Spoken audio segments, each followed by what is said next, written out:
પુત્રની ધરપકડ બાદ જિલ્લા કોંગ્રેસે મંત્રીના રાજીનામાની માંગ કરી છે। હજી કિરણ ખાબડને એરેસ્ટ કરવામાં આવ્યા નથી, એટલે અમે કહેવા માંગીએ છીએ કે સામાન્ય જનતાના પૈસા લૂંટીને આ નેતાઓએ ભેગા કર્યા। સામાન્ય 2-3 કર્મચારીના લોકોએ એરેસ્ટ કર્યા છે જે કરાર આધારિત, તો આની અંદર ડીઆરડીના ચેરમેન જે ફરિયાદી બન્યા છે તેમને એરેસ્ટ કરવામાં કેમ નથી આવ્યા? સેંકડો કરોડનો ભ્રષ્ટાચાર એમની મરજી વગર થઈ શકે ખરો? એ શક્ય નથી। મોટા અધિકારીઓને કેમ એરેસ્ટ નથી કરતા? અને બચ્ચુ ખાબડે તાત્કાલિક રાજીનામું આપવું જોઈએ, અને રાજીનામું ના આપે તો અમે જન આંદોલન કરશું।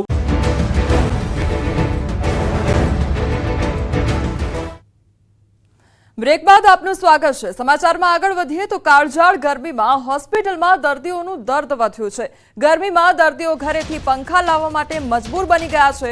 રાજકોટની સરકારી હોસ્પિટલમાં દર્દીઓનો આક્ષેપ સામે આવ્યો છે। પદ્મકુંવરબા હોસ્પિટલમાં દર્દીઓનો મોટો આક્ષેપ સામે આવ્યો છે।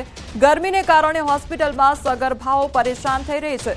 12 બેડ વચ્ચે માત્ર 2 જ પંખા હોવાનું સામે આવ્યું છે, તો હોસ્પિટલના કેટલાક પંખા તો તૂટી પણ ગયા છે। તો દર્દીઓ જે છે તે લોકોને હેરાન થવાનો વારો આવ્યો છે, કારણ કે પંખા એટલા બધા નથી, અને બીજી તરફ જે પંખા 2 પંખા આવેલા છે તે પણ ચાલુ હાલતમાં જોવા નથી મળી રહ્યા। રાજકોટની પદ્મકુંવર હોસ્પિટલ છે તે ફરી વિવાદમાં આવી છે। હાલ આપણી સાથે અહીંયા જે હોસ્પિટલના અધિકારી છે, આપણે એમની સાથે વાત કરીશું। બેન, પંખા બંધ હોવાનું સામે આવ્યું છે, દર્દીઓને પણ ઘરેથી પંખા લઈને આવવાની ફરજ પડી હતી, શું આખી પરિસ્થિતિ? સર, પંખા 2 બંધ હતા અને 2 કે 3 પંખા ધીમા ચાલુ હતા, અને હાલ હોસ્પિટલ 100 વર્ષ જૂની છે, છત ખૂબ જ ઊંચી છે, સીલિંગ ફેનમાં 45 ડિગ્રી ગરમ પવન આવતો હોય, પેશન્ટ ઘરેથી ટેબલ ફેન લઈને આવે છે અને આપણે એમને અલાઉ કરીએ છીએ આ બાબતમાં। ના, પંખા બંધ રાખાય નહોતા, પંખા બંધ નથી રાખેલા, આ તો રિનોવેશન ચાલુ છે એટલા માટે દર્દીઓને સમાવવામાં મુશ્કેલી પડતી હોય। અહીં આપણે એવા પેશન્ટ રાખેલા હતા જે એસએનસીયુમાં જેમના બચ્ચા એડમિટ હતા, પેશન્ટ ડિસ્ચાર્જ હતા, પણ એઓને પણ એવા કોટ આપેલા હતા આ જ વોર્ડમાં કે જ્યાં પંખા ચાલુ હતા, અહીં 2 પંખા બંધ હતા। ચોક્કસથી હાલ જે આ વોર્ડ છે, આ વોર્ડનો વિડીયો સામે આવ્યો હતો। અહીંયા જે છે હાલ તો પંખાઓ શરૂ થઈ ગયા છે, જોકે હજુ પણ આ જે લોબી છે ત્યાં હજી પંખાઓ બંધ છે। આપણે જે આ દ્રશ્યો છે તે પણ બતાવો। રાજકોટથી અમારી સાથે ડોક્ટર દર્શિતાબેન જોડાઈ ગયા છે। દર્શિતાબેન, સૌથી પહેલા તો આપનું ન્યૂઝ 18 ગુજરાતીમાં સ્વાગત છે। દર્શિતાબેન, હવે રાજકોટની આ હોસ્પિટલ કે જ્યાં આગળ દર્દીઓ હેરાન પરેશાન થઈ રહ્યા છે, તે લોકોને પૂરતી વ્યવસ્થા નથી મળી રહી, તેના પર સૌથી પહેલા આપનું શું કહેવું છે એ જાણવા માંગીશ।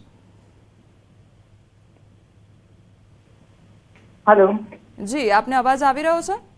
हाँ हाँ જી, આ પદ્મકુંવર, હા જી, પદ્મકુંવરબા હોસ્પિટલમાં અત્યારે રિનોવેશનનું કામ ચાલી રહ્યું છે, એટલે દરેક જગ્યાએ જ્યાં રિનોવેશનનું કામ ચાલે છે એ દરેક જગ્યાએ જ્યાં કામ ચાલુ છે ત્યાંથી દર્દીઓને અમુક અલગ અલગ જગ્યાએ વ્યવસ્થાના ભાગરૂપે મૂકવા પડતા હોય છે।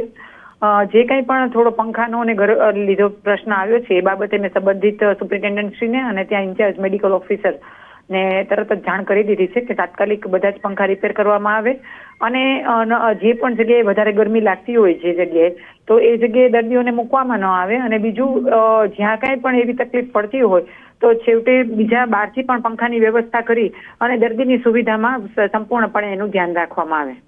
દર્શિતાબેન, પરંતુ આજે દર્દીઓ છે તે હેરાન થઈ રહ્યા છે અને કાળઝાળ ગરમી પડી રહી છે, એ વચ્ચે પંખા બંધ હાલતમાં છે, એટલે આ પ્રકારની જો પરિસ્થિતિ હોય તો કોઈ ટેમ્પરરી વ્યવસ્થા તો એમના માટે થવી જોઈએ ને, અથવા તો પછી જો એ પ્રકારની સુવિધાઓ ન હોય તો પછી દર્દીઓ આ હોસ્પિટલમાં લેવા ન જોઈએ।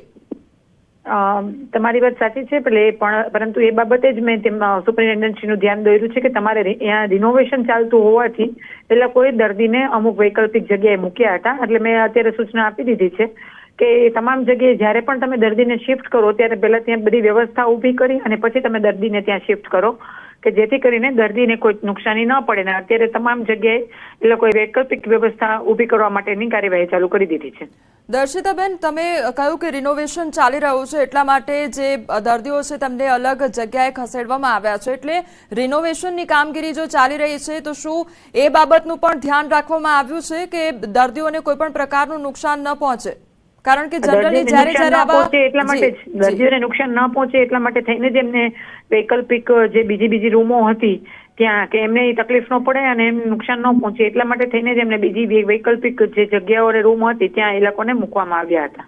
જી દર્શિતાબેન, આપ અમારી સાથે જોડાયેલા રહેજો. એક અપડેટ પણ મળી રહ્યું છે, તેના ઉપર પણ આપને સવાલ કરવા છે. હોસ્પિટલમાં દર્દીઓ અને સગર્ભાઓ માટે પંખા બંધ છે. જો કે આશ્ચર્યની વાત એ છે કે હોસ્પિટલમાં દર્દીઓ માટે પંખા નથી, પણ અધિકારીઓની ગેરહાજરીમાં પણ તેમની ઓફિસોમાં પંખા એસી ચાલુ છે. આ વિચિત્ર કહી શકાય તેવા દ્રશ્યો ન્યૂઝ 18ના કેમેરામાં કેદ થયા છે. દર્શિતાબેન, હવે આ પણ સાંભળી લો કે દર્દીઓ માટે પંખા નથી અને જે અધિકારીઓ છે તેમના ઓફિસમાં પંખા અને એસી તેઓ નથી તો પણ ચાલુ જોવા મળી રહ્યા છે. આ બાબતે મેં સુપ્રિન્ટેન્ડન્ટશ્રીને તરત જાણ કરી છે કે જે કંઈ પણ વ્યવસ્થા દર્દીઓના માટે કરવાની થતી હોય એ તાત્કાલિક કરી લેવી. એવું હોય તો બહારથી પણ મગાવી લેવા પંખા, અને દર્દીઓને એક પણ જગ્યાએ નુકસાની ન પડે અને તકલીફ ન પડે એ જોવાની પ્રાથમિક જવાબદારી સુપ્રિન્ટેન્ડન્ટશ્રીને એ બાબતે તરત જ આદેશ આપ્યા છે. દર્શિતાબેન, પણ દર વખતે આવું કેમ બનતું હોય છે કે જ્યારે ન્યૂઝ ચેનલ દ્વારા સવાલો ઉઠાવવામાં આવે અને પછી એ બધી જ જે કામગીરી હોય છે તે થતી હોય છે અને પછી જ આદેશ આપવામાં આવતા હોય છે? એમાં પંખા બંધ થયા પછી આ લોકોએ જાણ કરી હતી પીઆઈયુને તરત જ, કારણ કે જે જગ્યાએ આ દર્દીઓને શિફ્ટ કર્યા ત્યાં શિફ્ટ કર્યા બાદ પંખા ઓચિંતા બંધ થઈ ગયા. બંધ થયા બાદ એ લોકોએ પીઆઈયુને જાણ કરી હતી કે આ જગ્યાએ પંખા બંધ છે અને તમારે રિપેર કરવાના છે, પરંતુ પીઆઈયુ ના માધ્યમથી એ કામગીરીમાં થોડું વિલંબ થયો, એટલે અત્યારે ત્યાં વૈકલ્પિક વ્યવસ્થા ઊભી કરવા માટે જણાવી દીધું છે. દર્શિતાબેન, અહીંયા સગર્ભાનો વોર્ડ છે અને ત્યાં આગળ પંખા નથી ચાલતા. ગરમી એટલી છે, જો ભગવાન ના કરે અને કંઈક કોઈને થયું હોત, ગરમીના કારણે કોઈકની વધારે તબિયત બગડી હોત, તો પછી એના માટે જવાબદાર કોણ? કારણ કે અધિકારીઓને ઓફિસમાં તો ફૂલ એસી ચાલુ જોવા મળી રહ્યું છે, પરંતુ દર્દીઓ માટે પંખા પણ નથી. ના, એટલે જ અત્યારે વૈકલ્પિક વ્યવસ્થા માટે તાત્કાલિક સૂચના અપાઈ ગઈ છે અને તમામ જગ્યાએ અત્યારે વૈકલ્પિક વ્યવસ્થા ઊભી કરવાની કાર્યવાહી ચાલુ છે.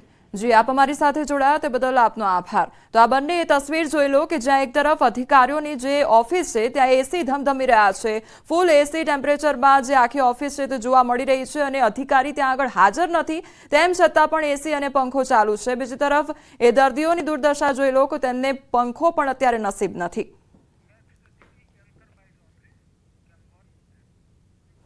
દાહોદમાં એનર્જી ખાતામાં ભ્રષ્ટાચાર મામલે મંત્રી પુત્રની ધરપકડ બાદ જિલ્લા કોંગ્રેસે મંત્રીના રાજીનામાની માંગ કરી છે.